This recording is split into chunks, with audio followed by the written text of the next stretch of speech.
You want to check on the babies?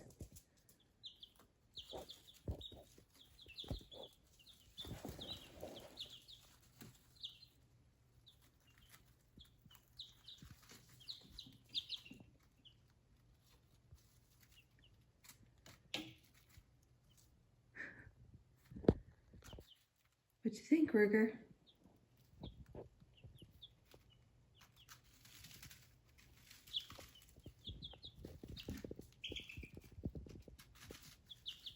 What makes your garden grow? Water and sunshine. What makes your spirit grow? Knowing that she'll be mine. Good morning, everyone. Welcome to Freedom Homestead. We are in the basement because I want to introduce you to the newest additions to our Freedom flock. Just to tell you a little bit about them, these are Buff Orpingtons, and we have one Brahma. The Buff Orpingtons are good for meat and for eggs. That's our rooster. That is our rooster. He likes to get on top of the waterer. So they are good for meat and eggs. We currently have barred rocks. They're also good for meat and eggs, but reading that the Buff Orpington's meat is particularly delicious and juicy. So they are definitely way more rambunctious than the barred rocks were when they were babies. They've been a lot of fun to watch. So, so this, like I said, is our rooster. His name is Washington. And then this lighter colored chick over here, that is the Brahma. Brahmas are known for being good mamas.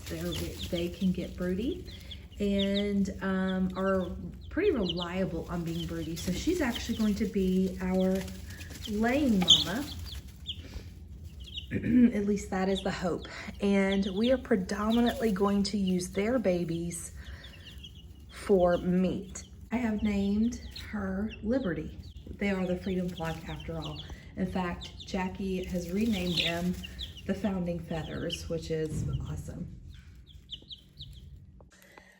So you guys know that a lot of our homesteading friends that raise meat birds, a lot of them do the Cornish cross, which is what we had considered doing for a long time.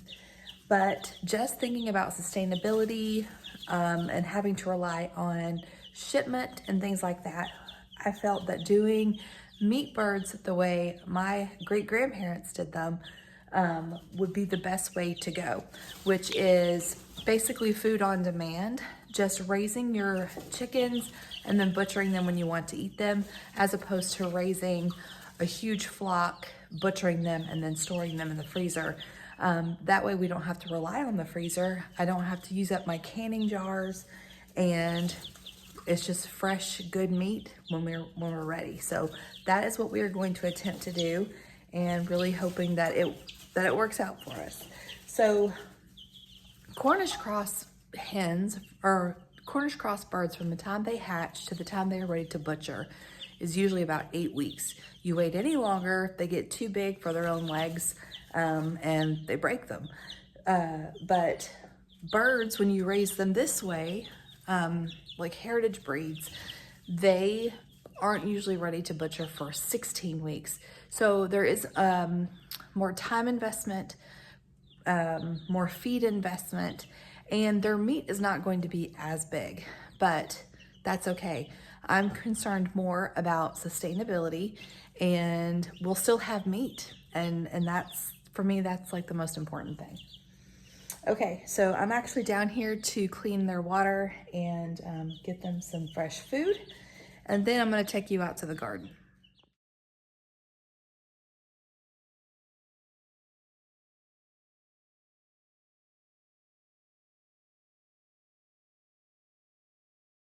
So when I came down here yesterday morning and saw Washington standing on top of the waterer, I went out and brought in some chicken wire and put it over the top of the brooder so he doesn't jump out, which it kind of looks like his goal is to lead them to freedom, so I'm not sure. But yeah, they are definitely a much more rambunctious group. And they like to peck at the dots on the side of the brooder.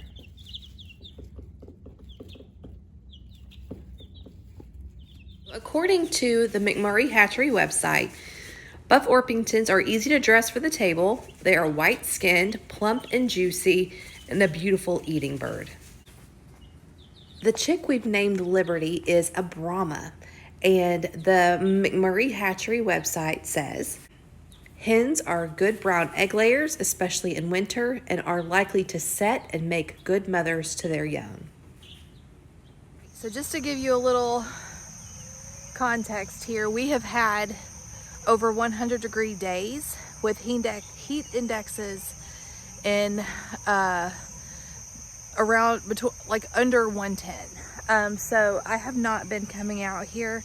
I've been sick for the last week and a half, and I've had an upper respiratory infection. I went to the doctor.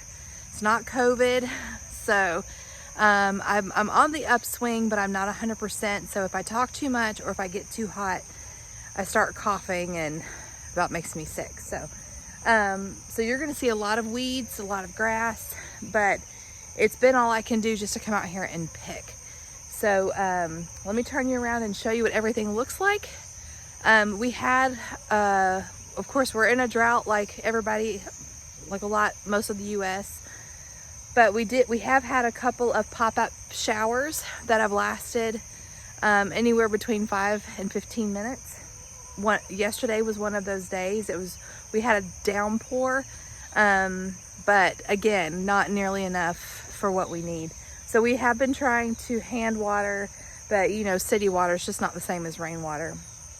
We're supposed to get more storms today. So once I get some stuff picked, if I'm if I'm not too hot, I've got some food, some vegetable food that I'm going to try to put down around some of these plants.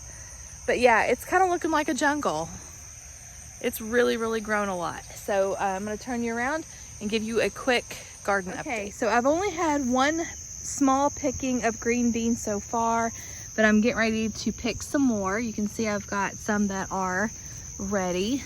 So these are looking really good. The collard greens, the ones that were severely bug damaged, I've been giving to the chickens, but I've got some leaves that look really good that we might actually get to eat, so that's cool. The tomatoes look fantastic. I'm hoping to get some ripening ones soon. I'm so anxious for a tomato sandwich. It's ridiculous. But they're all looking really good. I just really have to get out here and pull these weeds. We've got ox hearts, mortgage lifters. This one looks like it's trying to maybe start blushing a little bit. Let's see. And we also have some Amish paste. See, these are the pigweed. It's gone to seed, so that's not good. There's another one. I mean, they're huge and they're thorny, and you have to wear leather gloves to pull them up. Our volunteer pumpkin is doing super good. Look at this. Isn't that crazy? And there's actually a couple of more on the other side of the cattle panel. Our okra looks fabulous. We do have some Japanese beetle bug damage, but just anytime I'm out here and I see them, I knock them off. There's another pigweed that's ginormous. But yeah, no blossoms yet, but look, we're gonna have some soon. The year that I saved these seeds, I also grew burgundy okra. So I think I must have gotten a seed in my Ziploc bag of a burgundy okra, because that's definitely what that is. The rest of these are crimson spineless. I have some peppers to pick. That's awesome. The peppercini peppers are crazy loaded. Looks like I have enough to do some canning. The banana peppers are really starting to look good. So looks like I have a few of those. Maybe not enough to can just yet, but they're getting there. So that's great. Very good. We've got some more tomatoes down there. I've got another volunteer pumpkin vine here, another volunteer pumpkin vine here. I'm thinking I might pull this one up. I really don't need that many, I don't think. I mean, it would be nice, but it's just taking up a lot of the space, a lot of the walkway. I see one baby, but I don't see any. Oh, there's two babies.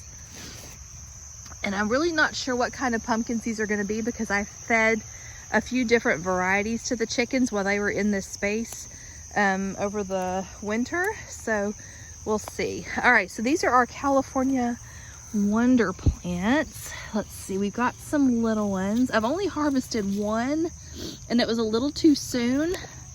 That one looks like it's got some powdery mildew on it. That's not good.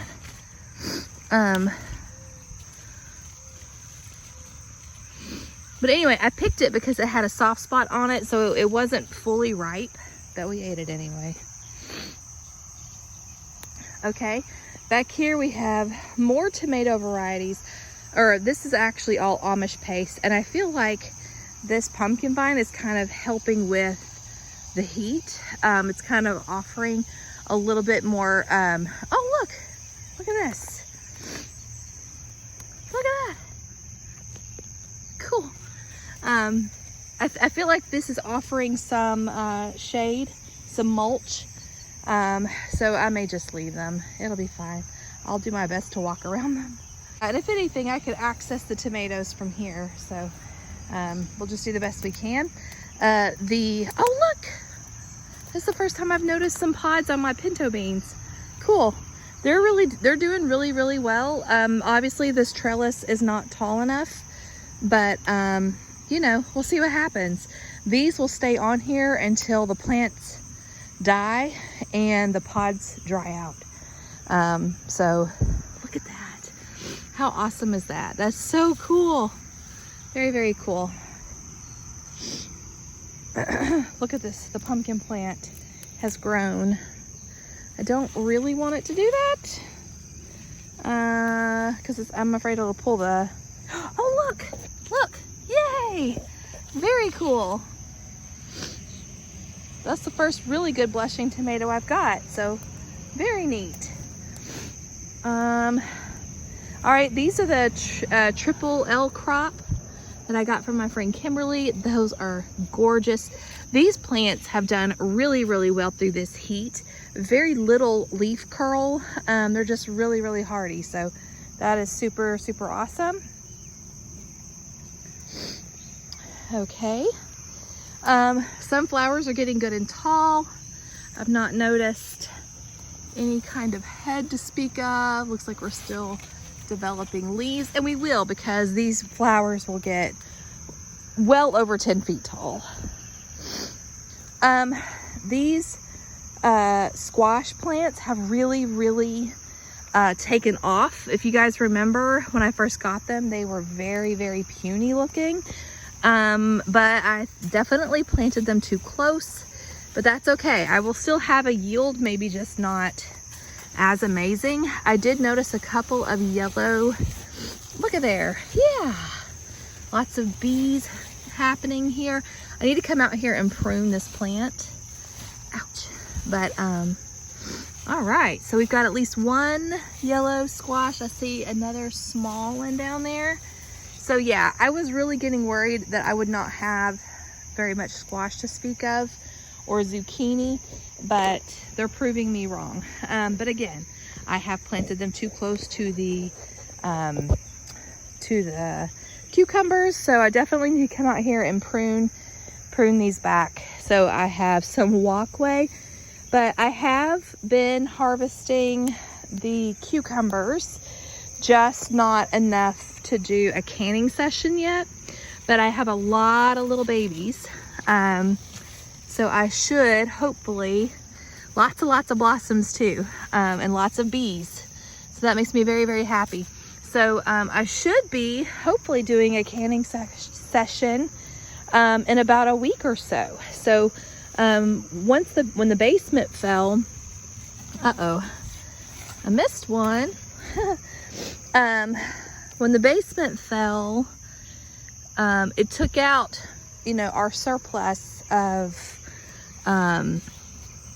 pickles. I had enough that I wasn't planning on canning pickles for a couple of years. Just as much as, you know, that we eat pickles and stuff. So I'm basically starting all of my canning inventory from scratch. But anyway, that's awesome. Let me throw these in my bucket. I got this bucket at Dollar General for $5 and I love it. I probably will go back and get another one. Okay. Here's another plant that is really taken off. It's a zucchini and I see a bunch of babies. Yay. My goal is to have a bunch of zucchini for canning. Rachel at the 1870s Homestead uses it to bulk up a lot of her canning projects. She also does the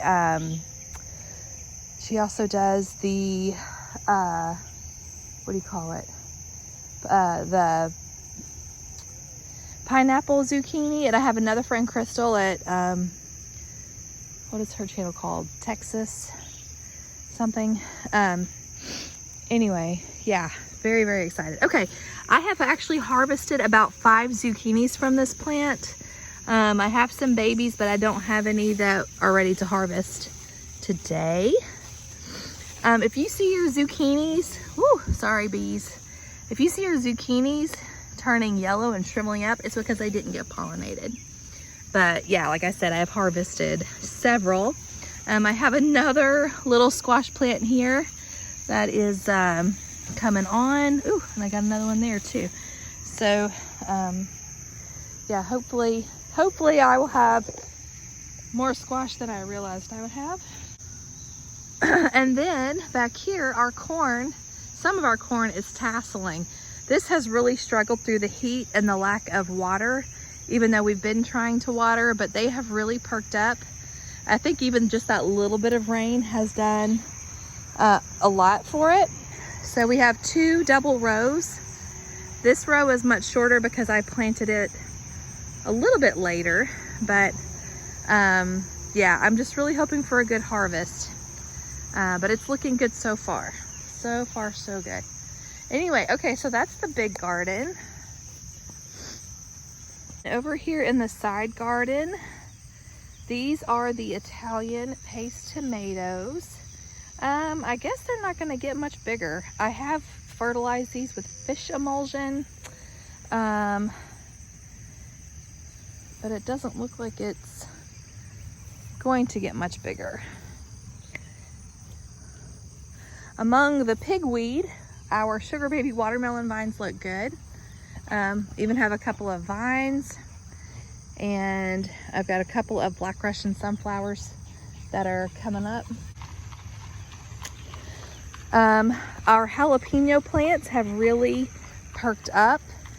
They tend to do really well in heat, so we were just afraid they weren't going to survive all of the clipping down that the birds had done, but they're doing good. Next week, the temperatures are supposed to stay in the 80s, so hopefully I'll have plenty of mornings I can come out and get some weeding done.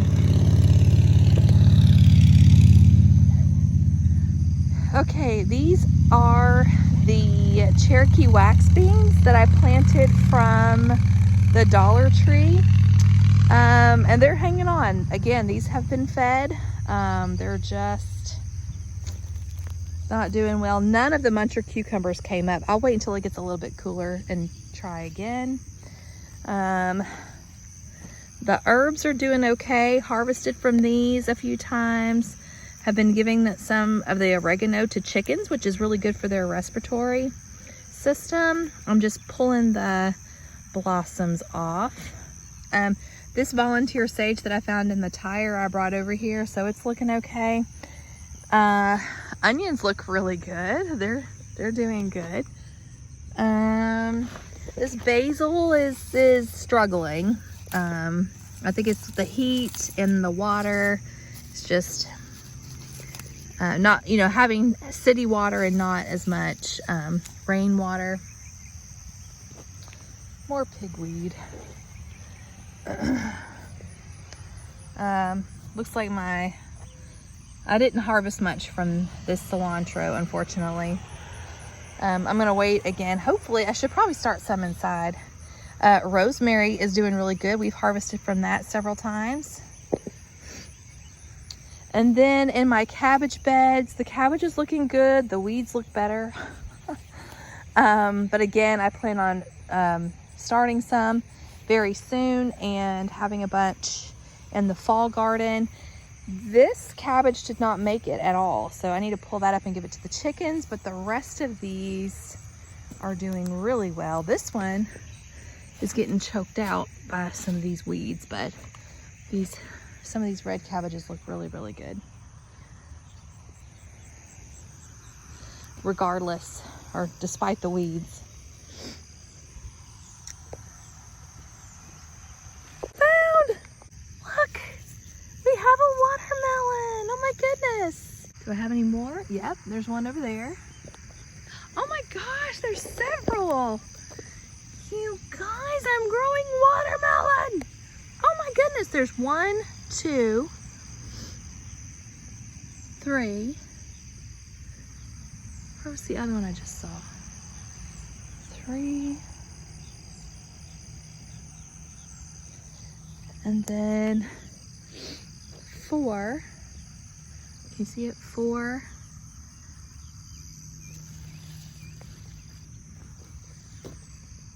5. I saw a teeny tiny one right there. 6. Of course, not all of these will make it, but that's so exciting. I need to get out here and mulch around these. You know what?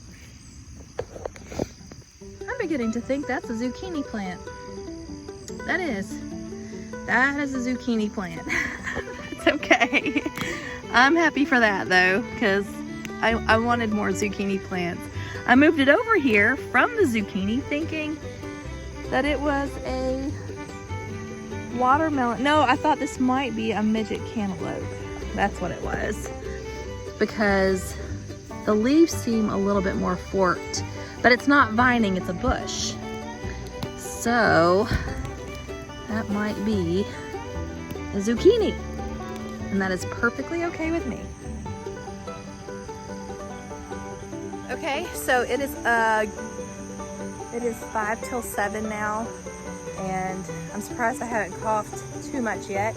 But I'm gonna go ahead and try to get some of these beans picked, and then go through the cucumbers again and the peppers and see what all I can bring in, and I'll show you the harvest.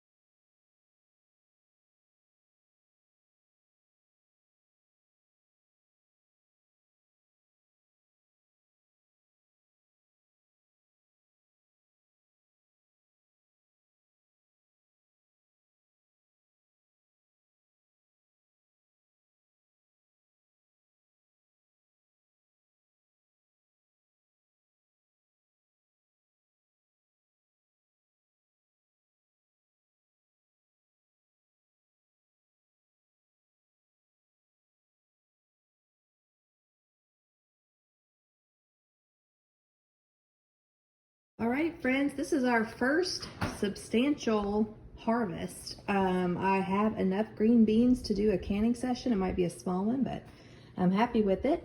Under the pumpkin leaves, I found a ripe tomato. It needs to ripen a little bit longer, but it can ripen in here. Over here, we've got some beautiful banana peppers. And we have some cucumbers. That one's definitely going to the chickens. We'll have to check on these other bigger ones to see if they're bitter at all. But I think I'm just gonna do a batch of refrigerator pickles with what we have, or at least start one. I can add, when you make refrigerator pickles, if you put it in a jar big enough, you can keep adding cucumbers. And it's a really great way to pickle cucumbers when you have just a few coming in at a time. So anyway, we're very, very happy with today's harvest. All right, so that is all I've got for you guys today. Until next time, remember to be vigilant, be prayerful, and be prepared, and we will catch y'all in the next one. God bless. Bye, guys.